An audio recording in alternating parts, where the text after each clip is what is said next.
So in lesson 24, we are at the end of that lesson. We looked at the Maccabean Revolt and that 100 years, round number, of an independent Jewish state. So this was by prophecy that the problems that led to the revolt would come. We studied yet again from Daniel in the 8th and the 11th chapters.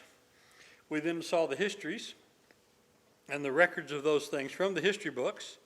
And we talked about the apocryphal books, the books of Maccabees, 1st and 2nd particularly, which are two histories, which appear to be very reliable histories of that time period.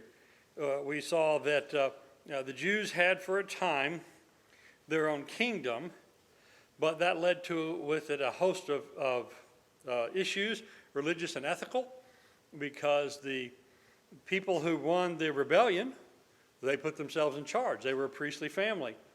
Because the high priest of the prior high priestly dynasty had compromised themselves with the Greeks and with the paganism, with the defilements that the Greek rulers had in part forced upon them, in other ways just through cultural influence brought pressure on them to follow. The people thought that the high priestly family was disqualified, particularly the people who won independence. So they made themselves the rulers of the kingdom, and they made themselves the high priest of the kingdom.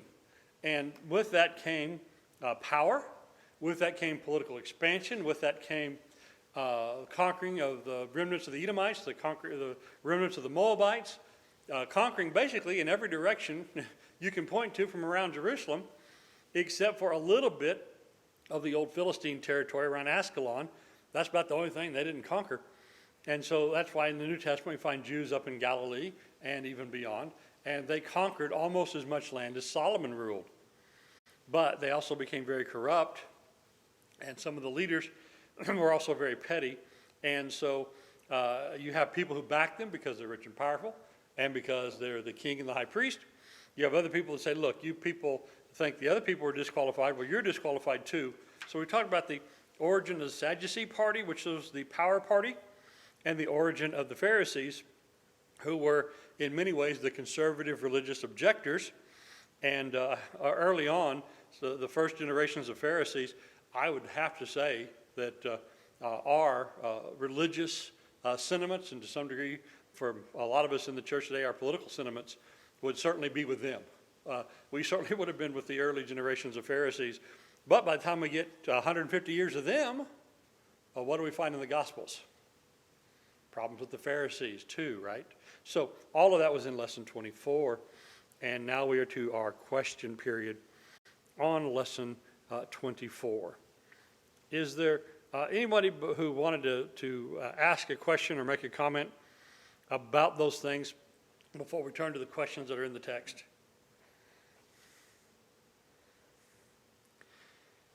All right, question 1 from the text. How much information about the independent Jewish kingdom is found in the scriptures?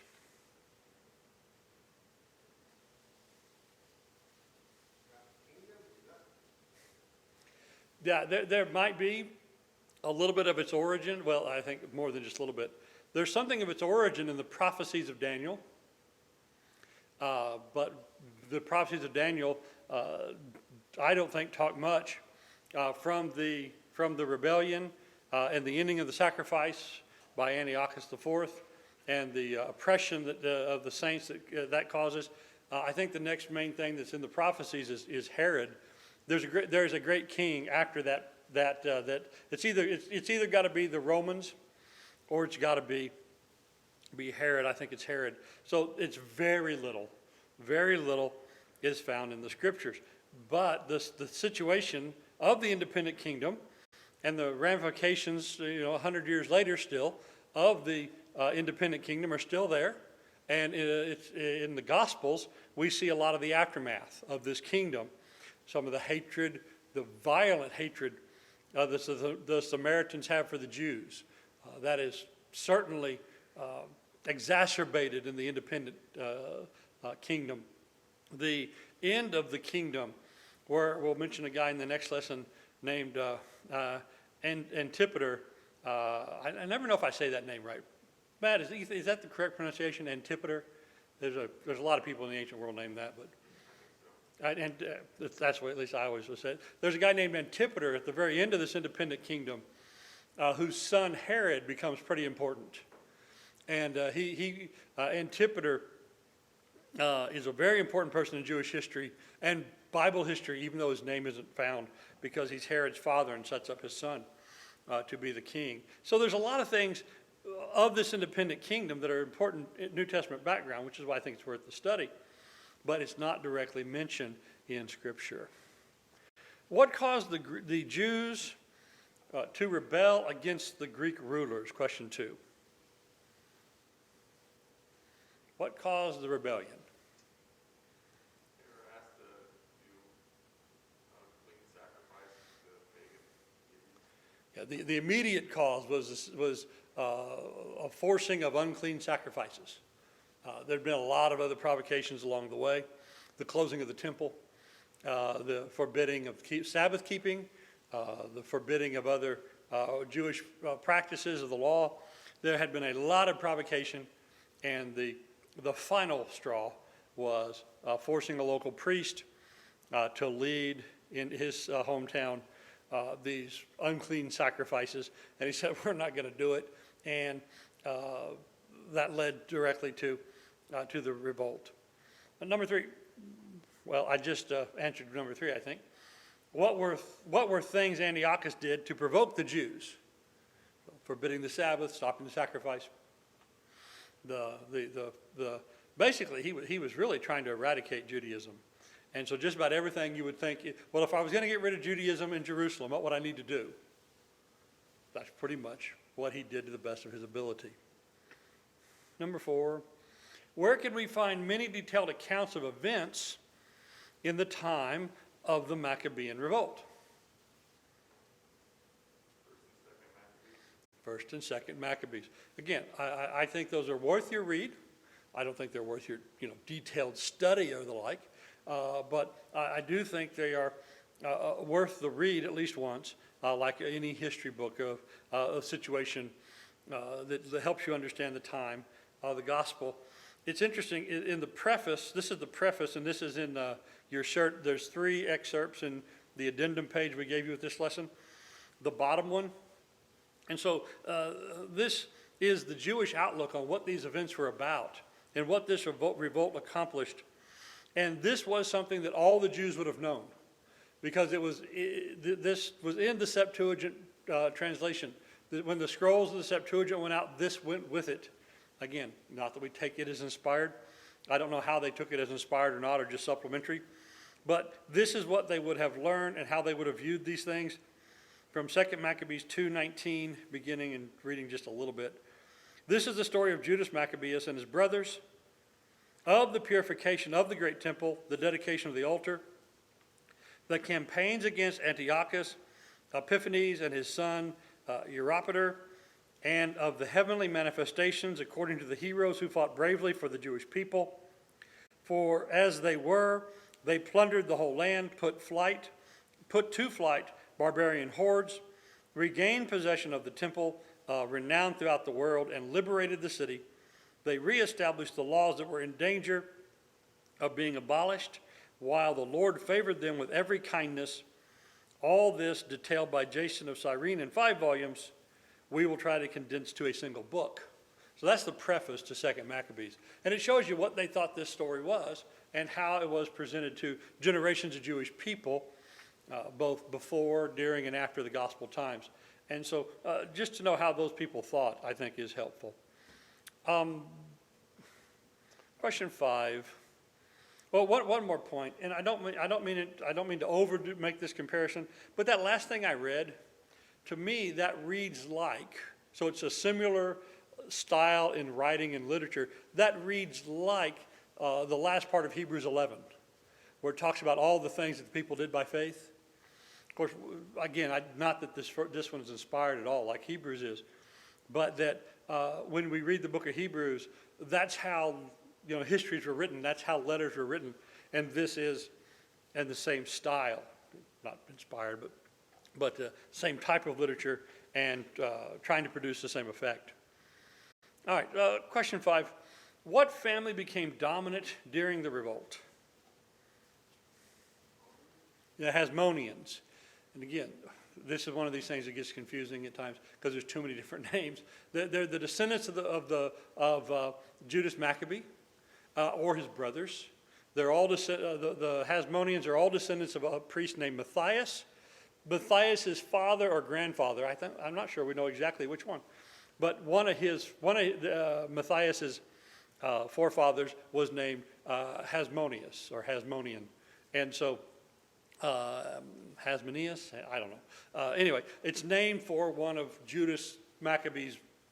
It's named for his grandfather, great-grandfather. The dynasty is so the Hasmonean dynasties. They are the people who are descendants of these Maccabees, and they become the dominant family for 110, 15 years. What positions did they take after the revolt? We've already mentioned that in our summary. They make themselves both kings and priests. Of course, what do we think about? I asked this question a couple weeks ago. What do we think about somebody becoming the king and the priest of Israel?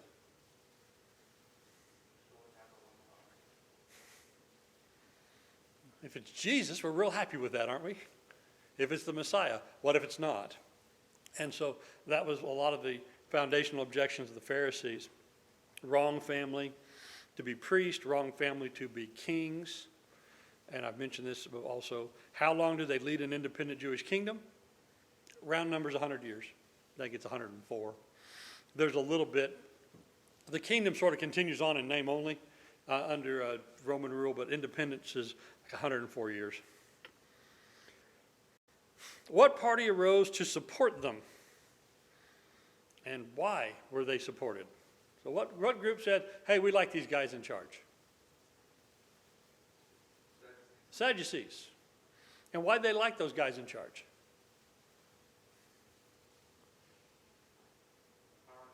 Power and money. And their relatives. Because one thing about a tribal situation, if you have any kind of tribe, anywhere in the world, under any circumstance, what do you know about a tribe? Everybody's related, right? And in Israel, there's a sense in which everybody is related because they all have the father Abraham. But if you're the priest, and there's a lot of priests, what do you know about all the priests? All the priests are very definitely related. And so when we come to the New Testament, the Sadducees and the high priest, the chief priest, the Sadducees and the priest are always together, aren't they? And some of it's family connection. And so if your cousin's in charge, are you going to be in favor of your cousin being in charge, especially if they start, can hand out favors and money and things like that? Yeah. All right, so the elite, this elite family group of priests and the people who like the power and the money, the other nobility of society, they gather around them. And, you spend 150 years together, you're going to, become a lot like these people, right? Going to be intermarried even more and things like that. And number 9, what party arose to oppose these people?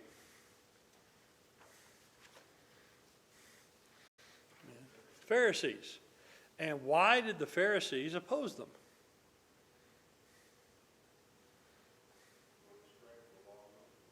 Yeah, they weren't following the law of Moses. The Pharisees were the leaders of the synagogues, which becomes an alternative, almost entire, another religion almost. And it's based on the law, it's based on the prophets, it's very ethical, it's very, what does the text say? And you think, well, man, all that sounds great, doesn't it? So how is it by Jesus' time, these Pharisees are hard-hearted, they don't care for people. We keep talking about these elites, the Sadducees party, but how do some of the Pharisees act?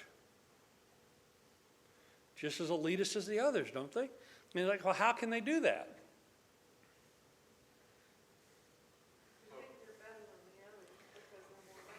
So they've been following the law, and this self-righteousness builds in, hey, we follow the law, just like my father followed the law. And now that we've been doing this by the time of the Gospels for, over 100 years, 150 years, like my great-grandpa. And you build in these people who now you have these families of Pharisees. right? And how do you rise in the ranks of the Pharisees? One way is to be more Pharisee than the rest. We also know they were lovers of money and they despoiled widows' houses. And so some of them became quite wealthy. And so even though they weren't part of this official elite of governance, they're part of the, sort of unofficial elite, kind of the street level elite of wealthy people in neighborhoods. And they're the teachers in the synagogues. And we can see how in some churches, how have some, supposed to be ministers of the gospel. Now, I realize we didn't, like a Catholic priest, take an oath of, chastity, obedience, and poverty. That's the three things, right?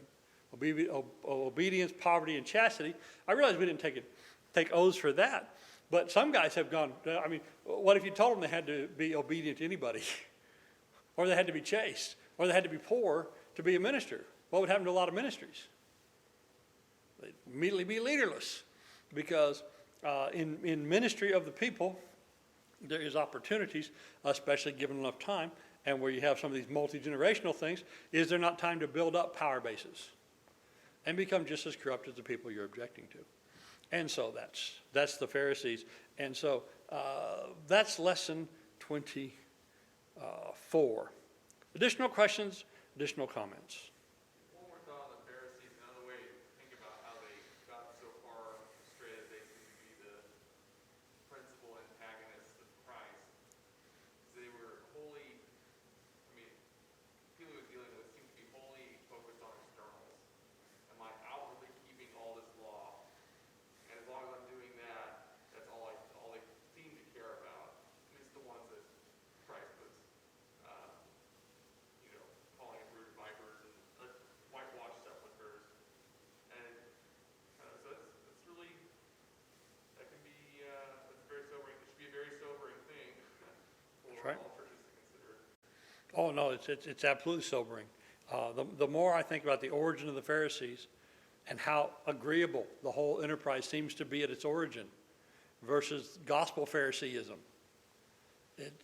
it's very sobering, because people who start off on a platform that I think I could just about 100% agree with, and if I lived under the law 100 years, 150 years before Christ, it's like, I think that's where I should be.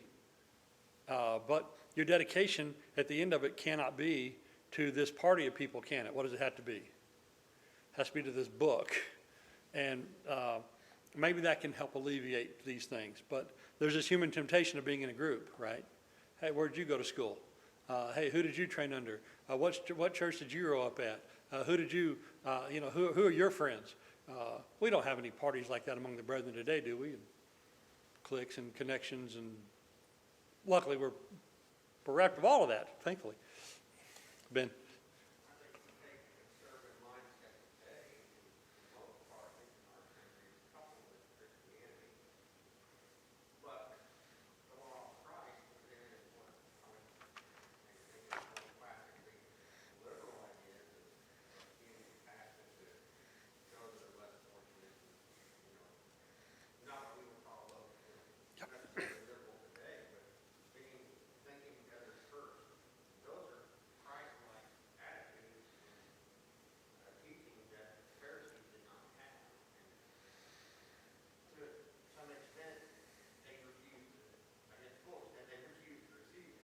Right.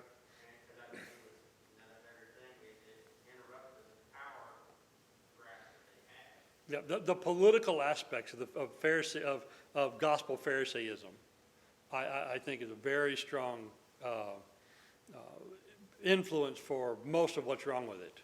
Not all of it, but the political aspects of, these people are with us, these are our people, we're the leaders of this group, and Jesus has taken some of our group away, or he's against our group, he's not with our group.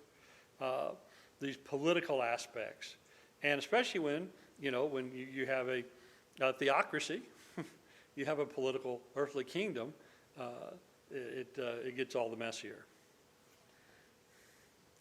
Okay, any additional? All right, so as you see on the board then, and as you have in your hand, lesson number 25. Now this, as we have said before, we intend to go 26 lessons. All right, so here's our plan, and we've had this up a couple of times. This plans for our study and how these things of intertestament times basically are, you can think of it as closing out the Old Testament, or I think basically by now we're so close to New Testament times, we are really talking about these things as they set up the New Testament.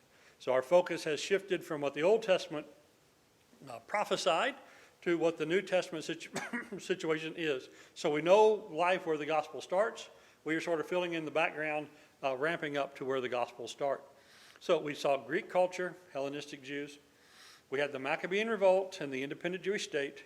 Now we need to talk about Romans and the Herods. The Romans and the Herods, that's lesson 25. And then we kind of have a concluding and a catch-all as we have the people looking for something different. Under Roman oppression, how many of them, of course, that'll particularly reference the Zealots, but that won't be the only people we study. But the Zealots and some others, how do we deal with this increasingly off-track Judaism? Why were so many people attracted to Phariseeism? Why were the Sadducees so rejected? What were some other responses that people were having? Why were Jesus and John at their first proclamation of repent so well received? So that'll be the kind of the final putting it all together, running up to the Gospels, lesson 26. Okay, so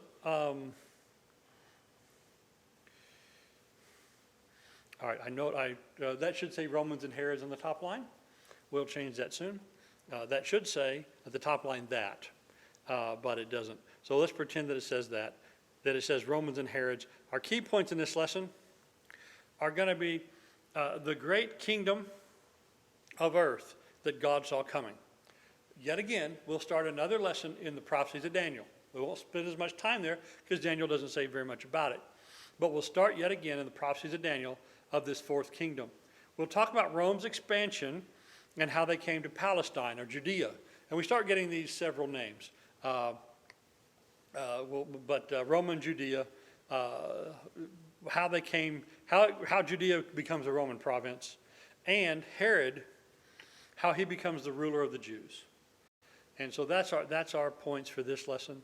If we think about the Romans and the Herods, first off, let's just go back. First off, we will, as the lesson begins again, go back to Daniel. The first time in the Bible, we find out about the Romans, they're not named, but they are a fourth kingdom. We know in the book of Daniel, there were several visions of four kingdoms. It came in the vision of a statue. It came in the vision of beast. But there are four kingdoms. And who do we know the first kingdom was? So using the statue, who's the head of gold? Daniel 2. Nebuchadnezzar, the personal embodiment of the Babylonian Empire. He is the head of gold. And then there is a chest and arms of silver. And who's that?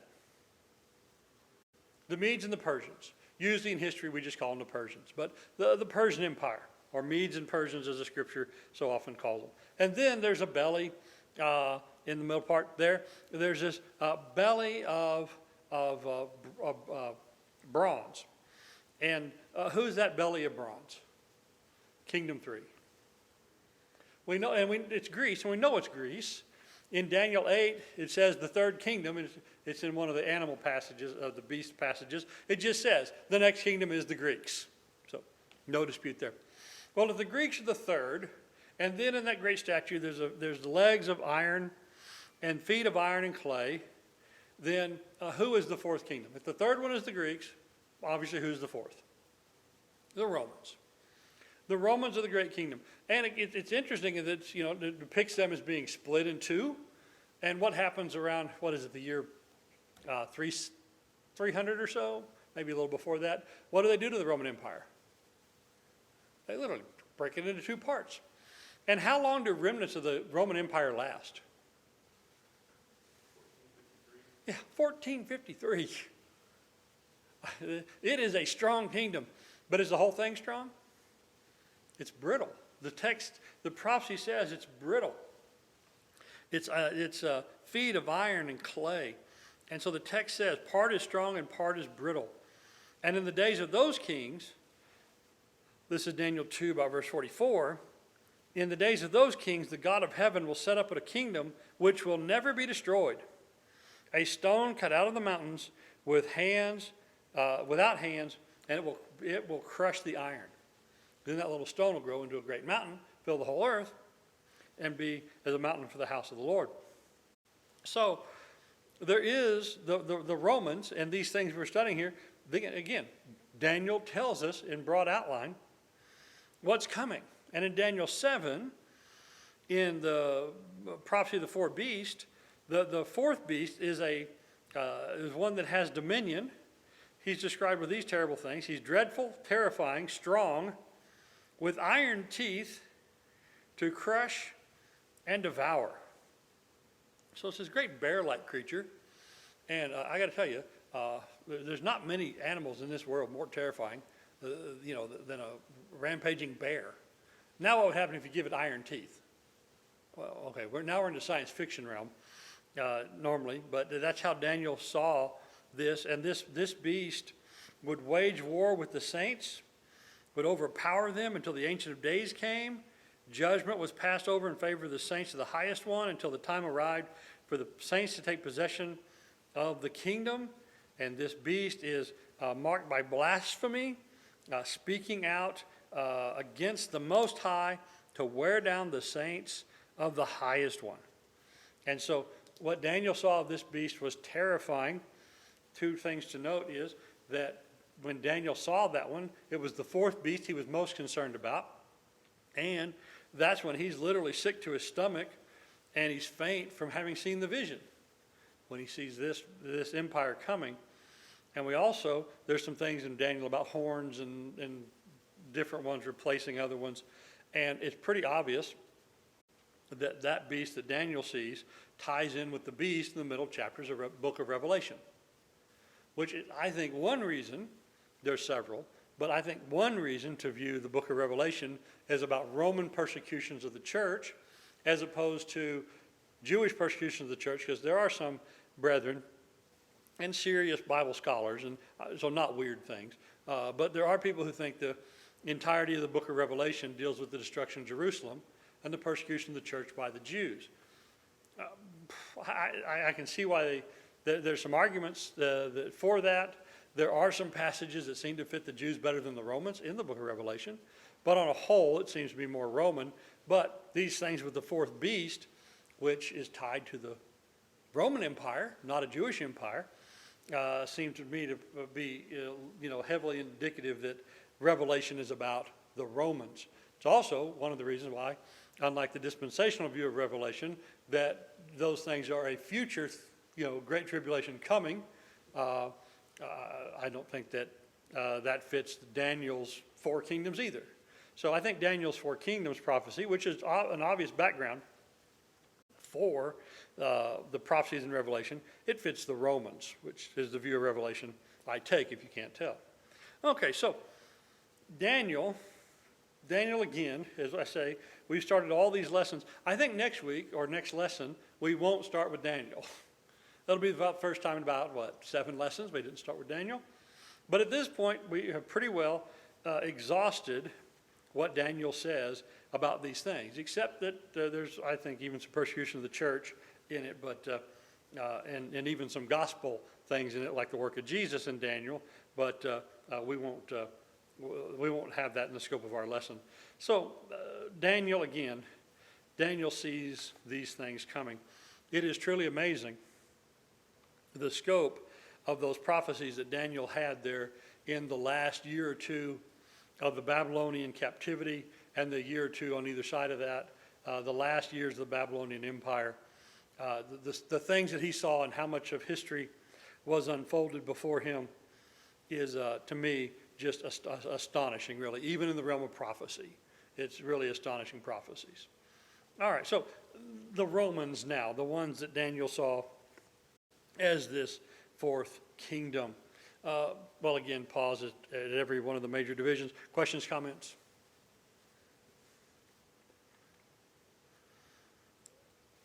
All right, so when it comes to Rome, how long could we talk about Rome and Roman history? And how many names of Romans in history could we mention and you know something about them, or at least you'd be familiar with their names. So it's almost endless. We aren't going to mention anything that I don't think helps explain Roman interaction with Jerusalem and the Jewish people. So in the scope of our study, we're not interested in Rome generally. We're not interested in Roman military or political history generally. To me, the only thing that makes this a worthwhile study in the Bible class, I read what you want on your own time, watch all the documentaries you want on your own time. It's probably better than the sitcoms, right, to watch Roman documentaries or documentaries about Rome. But the only ones we're going to be concerned about for our purposes are things that help explain how the Jews and the Romans interacted. So just as a timeline and to show you the amazing expansion of Rome, which swallows up Jerusalem and makes Judea a Roman province. If we go back to a thing that we're pretty familiar with, when Philip of Macedon, he's the father of Alexander the Great, he united Greece, all of Macedonia and all the independent countries and city-states and little parts of Greece. He united it all together, and then he died. And then his son, within about 3 or 4 years, did what? Came out of Greece like a bolt of lightning. And which way did they go? They went toward Persia, right? I don't know what would have happened in the world if they'd gone the other way and gone toward Rome. But they didn't go toward Italy because there wasn't anything over there worth getting. Where were all the people? Where was all the wealth? Where was all the civilization? It was in Persia. And it was in Egypt. It was in those empires. It was that way. And so Alexander the Great, like a bolt of lightning, came out of Greece and, within 10, 11 years, he's at the banks of the Ganges in India, and he's conquered everything. And then he comes back to Babylon, and what happens? He dies, divided into 4 kingdoms. Okay, we had that before, and that's all. Daniel saw all of that. At the time that occurred, the city of Rome was a city-state. It controlled just the region right around the city. And when I say right around the city, I mean within 60 or 80 miles. It just was a city-state. And so you would have never guessed, if you looked at a map when Alexander went conquering, you probably would have never guessed the Greeks are going to take everything. But if you did see that map, 15 years later, when the Greeks had taken everything, I don't think anybody would look at a map and go, the next kingdom is going to be that one. I don't think anybody would have done that. Except, Daniel, because Daniel saw it. So right about the time that all that was happening, the Romans were a small city-state. The Romans then began to expand. They get central Italy, and then they want to get Sicily. And there's a group of people who have a very nice civilization and a nice kingdom, a nice culture. It, in many ways, rivals Rome in wealth and power and prestige and ships and all the like, down in Africa in Carthage. Down in Carthage, which is not far today from Tripoli in Libya. So down on the south side of the Mediterranean Sea, there were the Carthaginians, the city of Carthage. The Romans end up fighting 3 wars with those people over the next 50, 60 years. And so while all of these great kingdoms are going on, and we've been studying about what's going on in Judea, the Romans finally get Italy and get the lands about, and they defeat the city of Carthage. And one of the things that happens in that war is one of the most famous events in history. There's a guy named Hannibal. And what does Hannibal do? I mean, it's not many people from 200 years before Christ, from Africa we know about, but we know Hannibal. What did Hannibal do? Takes elephants over the Alps. He invades Italy over the Alps. And then, unbelievably, he roams around central Italy for about 15 years.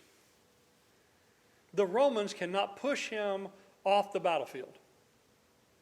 Now, he's in their home turf, and he can't defeat all of them either, and he can never take Rome.